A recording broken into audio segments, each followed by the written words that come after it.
ശോഭ സുരേന്ദ്രനെതിരെ നടപടി ആവശ്യപ്പെട്ട കേന്ദ്ര ബി.ജെ.പി. നേതൃത്വത്തെ സമീപിച്ചു.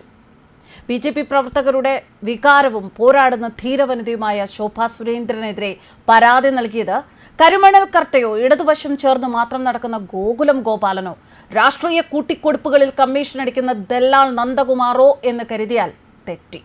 വാർത്തകൾ പുറത്തുവരുന്നത് കേരളത്തിലെ ബി.ജെ.പിയുടെ ഏതാനും ഒരു കൈയിലെ ചില വിരലുകളിൽ മാത്രം എണ്ണാവുന്ന, വീണ്ടും പറയട്ടെ, 2-3 നേതാക്കളാണ്. ഇത് പ്രകാശ് ജാവേദ്കർ ഏറ്റെടുത്തു കഴിഞ്ഞു. ബി.ജെ.പിയുടെ രഹസ്യങ്ങൾ ശോഭ സുരേന്ദ്രൻ പുറത്തുവിട്ടു. ഇനി അവർക്കെതിരെ നടപടി വേണം എന്നുവരെ പ്രകാശ് ജാവേദ്കർ പറഞ്ഞു എന്നാണ് അറിയുന്നത്. പ്രകാശ് ജാവേദ്കർ ശോഭയെ മാറ്റി നിർത്തിയാലേ ഇനി കേരളത്തിലേക്ക് ഉള്ളൂ എന്ന് പോലും ഇപ്പോൾ കടുപ്പിച്ചു പറഞ്ഞു എന്നും അറിയുന്നു.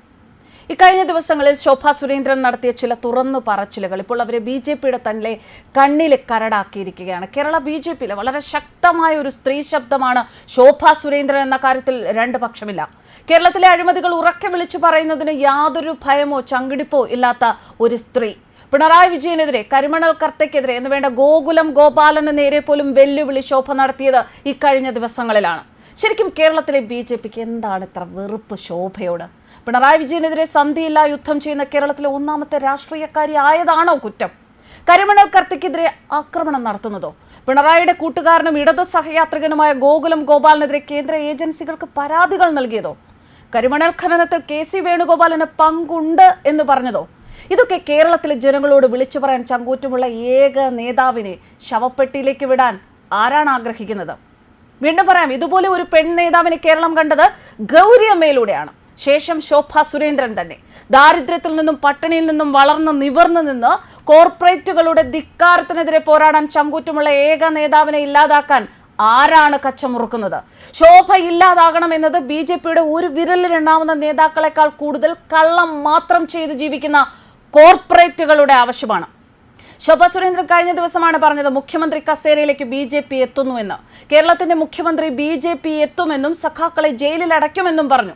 ഇത് പറഞ്ഞ് 24 മണിക്കൂർ തികയും മുൻപാണ് ഇപ്പോൾ ബി.ജെ.പിയിൽ ശോഭയ്ക്കെതിരെ നടപടിക്ക് മുറവിളി. ഇനി കേരളത്തിലെ ചില നേതാക്കളെ വെട്ടിമാറ്റി ശോഭ കേരള മുഖ്യമന്ത്രിയാകും എന്ന ഭയം കഴിഞ്ഞ 24 മണിക്കൂർ കൊണ്ടുണ്ടായോ? ശോഭ മുഖ്യമന്ത്രിയാകുമെന്ന് ആർക്കാണ് ഭയം? ഇടതുപക്ഷത്തിനോ, കോൺഗ്രസിനോ, അതോ സ്വന്തം വീട്ടിലെ സഹോദരന്മാരായ നേതാക്കൾക്കോ? എന്താണെങ്കിലും ശോഭ സുരേന്ദ്രനെ വധിക്കാൻ വിധിക്ക് വാദം നടക്കുകയാണ്. എതിരാളികൾ വിജയിച്ചാൽ പി മുകുന്ദനെ പോലെ, CKP പോലെ, തൃശൂരിലെ അടിയാട്ടിനെ പോലെ ഒരിക്കലും കയറി വരാൻ പറ്റാത്ത കുഴിയിലേക്ക് ശോഭയും വീഴും. ഒരു സ്ത്രീ എന്ന നിലയിൽ ശോഭ വൻ വെല്ലുവിളി നേരിടുന്ന സമയത്താണ് അവരെ ഇപ്പോൾ പിന്നിൽ നിന്നും മുന്നിൽ നിന്നും സഹോദരന്മാർ കുത്തുന്നത്. ഇതൊക്കെ എങ്ങനെ സാധിക്കുന്നു? പുലിയെപ്പോലെയുള്ള ശോഭയെ ഇല്ലാതാക്കാൻ ഇറങ്ങിയ ഈ മഹാന്മാരൊക്കെയാണ് കേരളത്തിൽ ബി.ജെ.പിയെ വളർത്താൻ വരുന്നത് എന്നും ഓർക്കണം. അവർ ഒരു ഉരുക്ക് വനിതയാണ് എന്ന് എല്ലാവർക്കും അറിയാം. ബി.ജെ.പിയിലെ മിടുക്കിയും പ്രസംഗിക്കാനും വോട്ട് പിടിക്കാനും ഒക്കെ സാധിക്കുന്ന ഒരാളാണ് ശോഭ സുരേന്ദ്രൻ. ഒരു വേദിയിൽ ശോഭ സുരേന്ദ്രൻ പ്രസംഗിച്ചാൽ അതിനു പിന്നാലെ വരുന്നവരെല്ലാം നിഷ്പ്രഭരായി പോകും. അത്രമാത്രം പോസിറ്റീവ് വൈബുള്ള ഒരു സ്ത്രീയാണവർ. അവരെ ഒതുക്കാൻ ഒരാളും ശ്രമിച്ചാൽ നടക്കില്ല. തീയിൽ കുരുത്തത് എന്ന് പറയുന്നതിന് ഏറ്റവും വലിയ ഉദാഹരണമാണ് ശോഭ സുരേന്ദ്രൻ. കേരളത്തിൽ ബി.ജെ.പി. മുഖ്യമന്ത്രി സ്ഥാനത്തോടടുത്തു എന്ന ശോഭയുടെ വാക്കുകൾ ആർക്കൊക്കെയാണ് കൊണ്ടത്? ഞാൻ ജയിച്ചാൽ കരിമണൽ കർത്തയ്ക്കും ആരിഫിനും കെ.സിക്കും അടിയെണ്ണേണ്ടി വരുമെന്ന ശോഭയുടെ വാക്കുകൾക്കൊപ്പം ആർജവമുള്ള ഒരക്ഷരമെങ്കിലും മിണ്ടാൻ സാധിക്കുന്ന ആണൊരുത്തനുണ്ടോ കേരള ബി.ജെ.പിയിൽ? ഇവിടെ ഈ ചോദ്യങ്ങൾക്കെല്ലാം ഉത്തരം ഇല്ല എന്ന് തന്നെയാണ്. അതുകൊണ്ട് തന്നെ അവരെ ഒതുക്കേണ്ടത് ആരുടെയൊക്കെയോ ആവശ്യമാണ്. കേരളത്തിൽ അതുകൊണ്ട് തന്നെയാണ് പ്രതീക്ഷിച്ച രീതിയിൽ മുന്നോട്ട് വരാൻ പലർക്കും കഴിയാതെ പോകുന്നതും. അവസാന ദിവസങ്ങളിൽ മോദി ഗ്യാരണ്ടി എന്ന തെരഞ്ഞെടുപ്പ് സ്ലോഗൻ തന്നെ ശോഭ പൊളിച്ചുവെന്നും പാർട്ടിക്കുള്ളിൽ ആരോപണം നിലനിൽക്കുകയാണ്. വി മുരളീധരൻ വിഭാഗം നേതാവ് പി രഘുനാഥ് തന്റെ ഫേസ്ബുക്ക് പേജിലൂടെയാണ് പരസ്യമായി പാർട്ടിക്കുള്ളിലെ അതൃപ്തി തുറന്നുകാട്ടിയിരിക്കുന്നത്.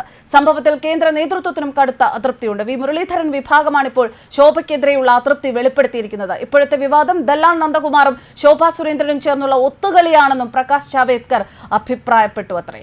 ന്യൂസ് ഡെസ്ക് കർമ്മ ന്യൂസ്.